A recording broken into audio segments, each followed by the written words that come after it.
இந்த ஒரு வார்த்தை பிரிக்க முடியுது இல்ல, அதான் பகுபதம். சரிங்களா? இப்ப கண், மண், மரம், வில், வேல், வாள், அது பிரிக்க முடியாது இல்ல, அதுதான் பகாபதம். பகுபத உறுப்புகள் 6.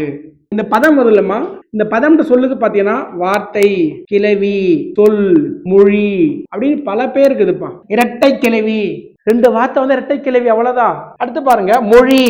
மொழி 3 வகை: தனிமொழி, தொடர்மொழி, பொதுமொழி. தனிமொழினா சிங்கிள் வேர்டு, தொடர்மொழினா 2 சிங்கிள் சேர்ந்து ஒரு சென்டென்ஸா பிரியமாகும். இப்போ ராமன் தனிமொழி, ராமன் சாப்பிட்டான் தொடர்மொழி. பொதுமொழினா பலகை, தாமரை, அந்தமான்.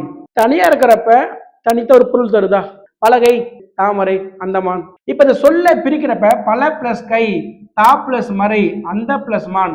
மறைனா மான்மா. சுட்டு 2 வகை: அகச்சுட்டு, புறச்சுட்டு. ஆ ஈ ஊர்களப்பா, அது ஒரு வார்த்தைக்குள்ளே இருந்தா அது அகச்சுட்டு. சுட்டு நீக்கிட்டீங்கன்னா அவன், இவன், உவன். டெலீட் பண்ணிட்டீங்கன்னா பொருள் தரல இல்ல, அதான் அகச்சுட்டு. புறச்சுட்டு ஒன்னும் கிடையாது. அப்ப என், இப்ப என். பாருங்க, பையன்ற சொல்லுக்கு அவுட்டர்ல தான் ஆயி இருக்கு. டெலீட் பண்ணாலுமே பையன்றது பொருள் தருது, அதான் புறச்சுட்டு. இதே ஃபார்மேட் தான் வினாக்கு போடுறீங்க. இப்ப என்னால ஏன் அழிச்சிட்டா பொருள் தருதா இல்ல, சொல்லுக்குள்ள அந்த வினா எழுத்து வந்தா அது அகவினா. எவ்வீடு, இந்த ஏ அழிஞ்சாலுமே வீடு பொருள் தருதா, இது புறவினா.